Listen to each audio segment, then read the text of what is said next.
Je to dost slabé, ale najednou se mi zdá, že by to šlo, tak spolu s Tomem startujeme a držíme se v tom.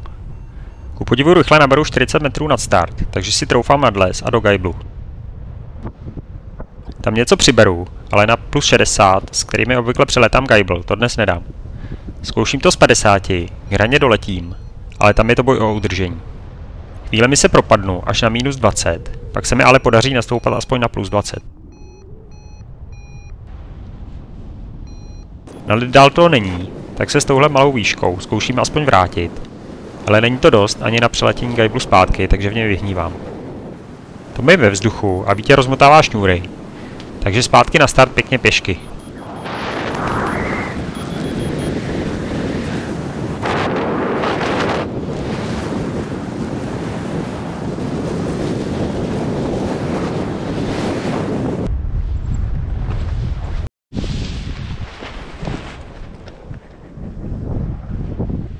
Během mé cesty zpátky to trochu zesílilo. Vítě a Tonda letí nakonec z hrany. Já se vydávám za nimi. Přijde mi, že Vítě letí dost nízko. Já se snažím letět hodně opatrně. Když to někde zvedá, tak tam trpělivě nabírám, až na mých oblíbených plus 60. A mám pocit, že bych nakonec měl s pohodlnou rezervou doletět. Pak ale Vítě i Tonda vyhnívají. Vítr jakoby vyply. Já doletím k pasece. Přede mnou je osamocený strom a já se rozhoduji, jestli to mám vzít doprava mezi stromem a pasekou, nebo doleva dál od stromu. Rozhodnu se strom obletět zleva, ale je to velká chyba. Vpravo bych si zaprvé měl lepší šanci osveh zvednout, a když by to nevyšlo, tak by se tam dalo i dobře přistát čekpo do svahu.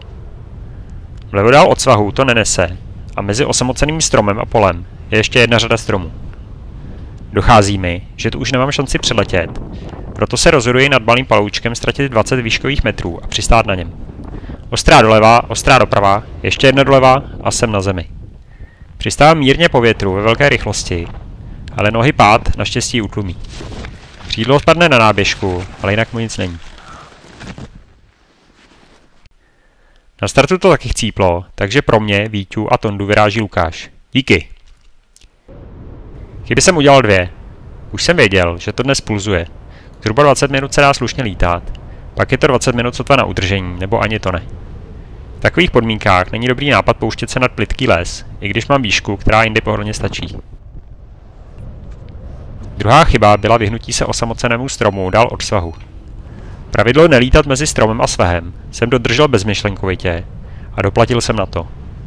Když se dá mezi stromem a svahem dobře přistát, tak je lepší letět tam, obzvlášť situaci, kdy se dál od svahu před stromem přistát nedá. Po návratu na start je tam snad 10 křídel, ale někomu se v té slabotě moc lítat nechce. Já párkrát odstartuji, proletím se a zase přistanu nahoře, ale na žádné větší akce už to není. Mám radost, že aspoň teď už jsem nevyhnil, což potkalo většinu pilotů, kteří to v tomhle slabém větru spolu se mnou zkusili. To slábne, no. No, ale bylo tak 20 minut, jako nic moc, ale. Takže za tolik si toho moc nepromeškal teda. No, i 20 minut potkal, ale. A teď kdo má Toyotu? Já mám Toyotu. Klíč jo? Ty jo. Tak dík, asi jo.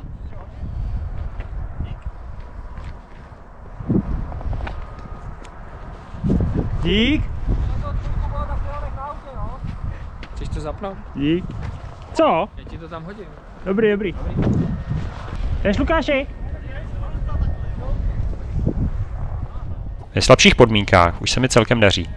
Každý metr je důležitý, takže plynulý rozběh na startu, vyrovnávání kivů a otáčení v momentě, kdy to začne stoupat, to všechno hraje roli.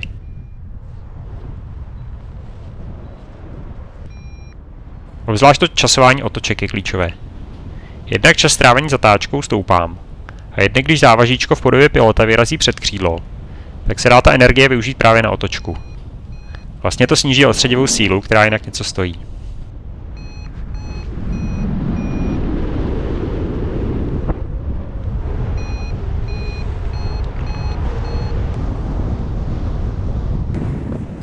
Stejně jako včera při prvním letu to cestou zpátky zeslabuje a vyhnívá v Geiblu. Tentokrát zpátky letím s výškou 40 metrů nad start, včera jen 20. Do Gajblu doletím z plus 20 a nějakou dobu se snažím zachránit. Stejně jako včera chodí dnes termika. Nad smrky mě to pěkně zvedá, ale dělám chybu, že nad nimi nezůstávám a letím zpátky nad buky. Kde je stoupák, tam zákonitě musí být i klesák, takže mi to tam splachuje. Z plus 40, které jsem měl nad smrky, jsem nad nimi měl buď zůstat, nebo letět dál. Mezi buky jsou dva pěkné průseky a říkám si, že by z nich mělo jít odstartovat. Když bych se nezvedl, tak přistanu dole na poli. Žádná hradba před průsekem není. Čau! S křídlem v květáku jdu nahoru a rozkládám si to pod buky, kde není podrost. Zkusím to tady jednou a pak půjdu.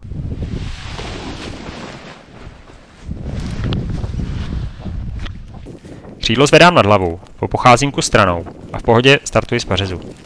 Kolem mě je podrost, takže jsem si to nemohl rozložit rovnou tam. Zvedám se velmi rychle nad stromy a točím doprava, kde to obvykle zvedá líp. Dnes ale asi fouká trochu ze západu, takže to tam tak dobře nejde a po chvilce boje vyhnívám.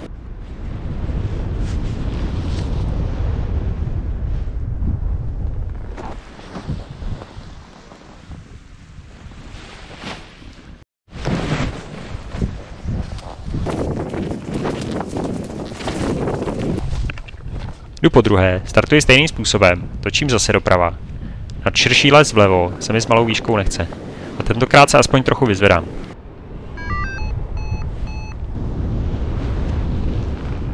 S psí výškou zkouším letět zpátky, doletím nad les vedle startu, ale dál už to nejde. Aspoň jsem si trochu zkrátil cestu a jsem rád, že jsem start zkusil a dvakrát úspěšně zvládl. S mými groundícími schopnostmi ještě před měsícem bych neměl nárok, ale hodně jsem se v tom díky tréninku právě na Řevničově zlepšil.